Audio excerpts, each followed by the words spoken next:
It's like, great, give me solutions for validating emails. I love Lovable.dev.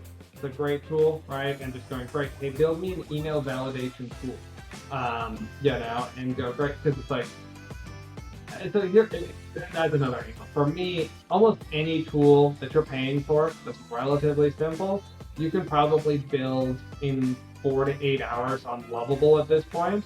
Uh, like we were going, like one of our things that we do is we have an outbound call team. I'm sure some business owners do cold outreach. So I went, okay, great. I want to have all these calls transcribed, and there's some software out there. It's $9 a month, to transcribe calls. It took me, I think, 5 to 10 commands on Lovable, integrated with my OpenAI API, right? I just went, okay, great. I want to transcribe these calls, and it did. And I think it cost me 2 cents per transcription, or 1 to 2 cents per transcription. Welcome to the AI Marketing Navigator, where we simplify AI marketing to keep you ahead of the curve. Brought to you by Digital Pop, delivering AI marketing automation so your small business thrives. Here's your host, Alex Carlson. What is up, everybody? Welcome to another episode of the AI Marketing Navigator. This is your daily compass in the ever-evolving world of AI marketing. Okay, so for today's episode, or tonight's episode, depending on when you're listening to this, we are going to be starting with part one, diving deep into the world of B2B marketing with our guest is Jeremy Haug, the founder of Revenx, a results-based marketing powerhouse that has generated over 100,000 appointments for insurance agents and financial advisors, all of the niche verticals that are really where all the money lies, this resulting in tens of millions of dollars in revenue. So Jeremy brings a fascinating perspective to the marketing world and to the AI marketing world. He is a former COO, a former CMO, and he took the entrepreneurial leap after 12 years as an employee to build his own marketing business. Jeremy, thank you so much for being here. Welcome to the show. I'm super excited to tap into your expertise today and extract some of the wisdom that you have used to help revolutionize B2B marketing in the financial sector specifically, a sector that we haven't had a chance to dive into yet on the AI Marketing Navigator. So just super excited to have you here today. Thank you so much. Thanks for having me. Appreciate it. Absolutely. So let's first, if you could maybe just give our listeners a little bit of background on Revenx, what you guys are doing there, how you kind of arrived there, just so that they know a little bit of the Revenx story. Yeah. So I started my Revenx about 4.5 years ago now. I was an employee before that, probably like a lot of listeners, right? You start with a job somewhere, you're learning the ropes, and had a dream to go start my own thing, and then eventually had that opportunity. The business went through a restructure, and they're like, hey, would you like $100,000 pay cut? And I said, you know what? I think I'm not going to do that. I think I'm going to go see if I could make this thing happen on my own. And kind of went through that process, kind of finding my way, trying different things, doing different markets, different solutions, kind of that entrepreneurial thing. You're like, okay, how am I paying the bills? Cool, what client can I take? How can I fulfill? How can I make sure they're happy? And then I kind of fell into the financial arena about 3 years ago now. And we basically partnered up with somebody. We were helping them solve problems, and then we kind of went off on our own and scaled it. And basically figuring out cold emailing, booking appointments in a very niche audience for insurance agents, financial advisors, basically solving the big pain point. I mean, I think most marketing agencies and probably business owners are familiar with this. It's like, well, you hire a marketing agency and they get you leads, right? But leads aren't money, right? And nobody, like, leads are cool, whatever, you know what I mean? It's sort of, in a sense, right? Like, but if you don't know how to turn them into appointments and then turn the appointments into closes, they're kind of not worth anything. So we've kind of just taken it to that next step. Yeah, can we run marketing campaigns and get you leads and you do everything else? Sure. But our big quote unquote claim to fame is last year we booked 44,000 appointments straight onto agents' calendars, right? So after availability, we're booking it right on your calendar. We're handling everything to the point of like, cool, it's on your calendar. Now, not everybody shows up, and you still have to do some follow up, and we're human beings. That is the scenario. The reality is that if we handle most of the pain, now it's time. It's like, cool, it's on to you, right? And close. You can build a Right. relationship. You know how to turn that conversation into a sale. Great. Well, then we've had large groups winning with us now for over 3 years, and it's been great. Awesome. Thank you so much for sharing a little bit of that story. You mentioned how you kind of niche down to the financial sector and the insurance and advisory firms. Can you get into a little bit of how the marketing needs of those firms might differ compared to other B2B businesses? Is there do they have are they more strict with their spending because they're financial firms? Are they, how does what does it look like marketing specifically for that Sure. niche? So there's different tiers, right? I would say. So I would say there's an insurance agent who's selling health, life insurance, is sort of like mortgage protection. Sometimes they're employees, right? They really don't have a huge marketing budget. They're kind of living week to week, month to month, that kind of thing. You kind of move up into the higher end life insurance, the advisors. They work on assets under management. They sell annuities. And annuities, there's huge ROI. Because you sell a $500,000 annuity, you can make a $30,000 commission. Okay, cool. Well, your marketing budget shifts with that, right? B2B businesses, at least in my observation, most B2B sales are longer and bigger, right? You're most likely, Mm-hmm. I mean, it depends, right? But I mean, I think you're selling 10,000, 20,000, $100,000, $1 million relationship can be, right? Versus insurance, Yep. on the low end, again, it's a one call close that you're trying to do, or one or two meeting close done. And yes, you're getting recurring on the back end. But on the other end, you're not often really building a big relationship until you're potentially securities licensed. You're here to have a conversation about more than, hey, I've got this cool one financial product. It's like, cool, let's do retirement planning. Are we looking at your taxes? Are we looking at your estate plan? Are we looking, like all these different aspects? Okay, cool. We got to move some of your money into this, got to move some of your money into this. And now you've got a bigger budget, you've got a longer time frame that you're operating on. Sure. Got it. Makes sense. Makes sense. Um, you have kind of built a reputation at Revenx, I think, of challenging the cookie cutter marketing approaches. Can you give us like one of the most, I don't want to call it a pet peeve, but an outrageous best practice, a marketing best practice that you see used, especially by these financial companies, maybe that are really maybe doing damage to their message, that are sabotaging their results. What's the biggest, like I said, maybe the best practice pet peeve would be the best way to frame the Sure. question. I think, I mean, as you're probably, Alex Ramosi, you've heard of Alex Ramosi, right? I have indeed, Yeah, indeed. yeah, big, he's big in the marketing space right now. And so a lot of people are like, I'm going to put together this Mm, $100 million. We're going to yep. guarantee all the downsides and make outrageous claims. I think that's probably the biggest problem in marketing, right? I think for any Mm, business owner, you're meeting a marketing agency. It's like, okay, great. Like, what is the actual in writing offer? Yes, great. Do they promise you the moon? Okay, cool. What are the results? Have they done it for anybody else? And how niche down are they? Now, can you be good at many mm, things? Sure, right? Are the odds high? No. And so, like, for example, we don't take on e-commerce. I haven't done it. I don't have the stats to prove it. Like, you just mm, can't show mm-hmm. you. You know what I mean? The other side of it is we also try not very hard not to overpromise, right? So if we're like, look, if you're only selling life insurance, probably not a good fit for our primary product, booked appointments, right? We recommend like you can do both, annuities and life insurance, right? Or if you're like, well, I only want to do annuities, again, half the appointments are under 50 for us, so they're not necessarily a good fit.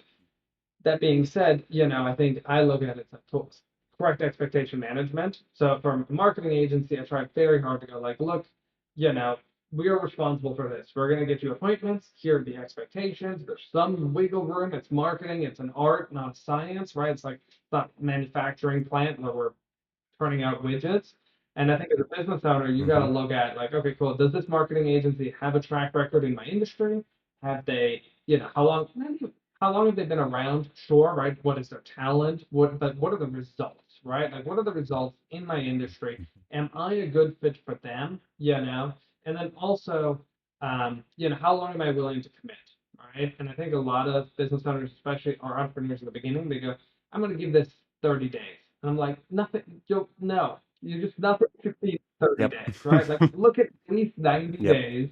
And if you don't have the budget yet, don't pay for a marketing agency. Learn on your own. Build your business, build your skill set, build your inventory, your products until you can. Love it. Yeah, thank you for the insight there. I also appreciate the the effectiveness of an offer like $100 million offer, but the reasons why it doesn't make sense for every uh, business, certainly, maybe not even most businesses. Anyway, you mentioned all of these appointments, all of the appointments. I believe it was 44,000 or something like that. Remind me again that you've been able to book with your services. Let's get into the AI side of things a little bit now. What role has AI played in achieving those results, or maybe you can give us even more recent numbers that AI is helping you achieve, and how has the implementation of AI kind of worked at Revenx for you Yeah. guys? So, um, my take on AI is it's if you don't have any processes to AIify, AI is very cool, right? Very cool. It's Yeah. very fun. It's like, oh my God, I can talk to this chatbot. It can create images. It can do these various things. But if you don't have, so I think as a business owner, I think step one is like, cool, what are your existing processes? And this is very boring, and I'm sorry to talk about this, right? But I, I think if you don't have your processes in place, then you can't really scale it. All right. Now you can test out new things Yep. and it's fun in games, but so for me, the first step is like, cool, what is our process? What are we doing? And then where can we add optimization or add value? So for us, we market in a variety of ways, sure, paid ads, right? And so there we use, a great prompt to ChatGPT is you take an export of all of your data from Facebook, you throw it into ChatGPT and go, great, analyze this, put together a project. It depends on, I don't know how familiar your audience is, right? But it's like, cool. So I put together a project, give relevant data, upload all of your ad results, and ask it, cool, analyze why my ads are underperforming or overperforming and what to do about it, right? So that's Mhm. one angle, right? Another angle is, we're doing a Love it. lot of cold email marketing. It's like, great, give me solutions for validating emails. I love Lovable.dev. It's a great tool, right? And just going, great, hey, build me an email validation tool. And go, great, because it's like, so here, that's another angle. For me, almost any tool that you're paying for that's relatively simple, you can probably build in 4 to 8 hours on Lovable at this point. Uh, like we were going, Mhm. like one of our things that we do is we have an outbound call team. And I'm sure some business owners do some cold outreach. So I went, okay, great. I want to have all these calls transcribed, and there's some software out there. It's $9 a month, to transcribe calls. It took me, I think, 5 to 10 commands on Lovable, integrated with my OpenAI API, right? I just went, okay, great. I want to transcribe these calls, and it did. And I think it cost me 2 cents per transcription, or 1 to 2 cents per transcription. I'm like, okay, so I spent 4 hours, and now I have a tool that I own, right? And I can use it for all this outbound calling activity. And then all you do is take the transcript and go, "Pro, ChatGPT, here's my standard script. Review these calls, see which ones, find me the 5 ones that are furthest from my script, identify them, and tell me what to do to fix it." And then you go, great, and you Mhm. identify the caller, and you go, cool. Hey, this call was off script. Please fix these things, and then same thing next day, same thing next day, right? You're just iterating and you're cool. You're tracking your results that way. So I don't know. I think that's Mhm. sort of how we've implemented AI. I love that so much. The couple things. First of all, Lovable is up there as probably top three tools or AI tools that I've come across. In fact, we just did an episode a few days ago, weeks ago. I lose track of time with all these episodes, but and it was titled "The Most Remarkable AI Experience I've had," and because I basically one shot an entire website, a new website rebuild that I'd been putting off for a long time, to say the least. But one thing you mentioned was you can replace almost any of these tools that you're paying for these days internally with something like Lovable. And we're really in this era of the most personalized, customized software development that you can, like software for one, that you can actually, I mean, you can create for other people if you'd like, but you can create for yourself. I mean, it's really fascinating. And from a marketing perspective, both internally and externally, what you can do there. We've talked so much about those use cases here on the show. Let's kind of combine the two worlds now, AI and the financial services world. Can you maybe give us some insight into how AI is helping smaller? A big theme here is what small, maybe even one-person marketing businesses, agencies, or just financial firm owners who are doing their own marketing. How is AI enabling them to compete with the giants? Of course, they can build, something internally like a tool, like you mentioned, but what are some other ways you're seeing it kind of level the playing field? Sure. I think the biggest thing for a small business owner, right? I mean, I think the case studies went like 6 out of 10 businesses fail in the first 5 years, or 9 out of 10 in the first 10 years, or something like that. And the biggest reasons are usually basically you can't sell, right? Like no market demand, can't find and hire great people, can't generate profit. Well, great people. Obviously, look, there's always self-development. You have to be a good leader. You have to be able to lead yourself, lead others. But right now, AI is taking the knowledge that, um, you know, yes, I could go read 100 books, right, and become really smart. Or I can put in a prompt into ChatGPT and be like, look, as Alex Hermosi, analyze my business. Ask me the questions that you would Mm-hmm. ask me in order to find blah blah blah, right? Or if you really like Grant Cardone, cool. As Grant Cardone, right? Or Tony Robbins, or this or that, and you go, okay, cool.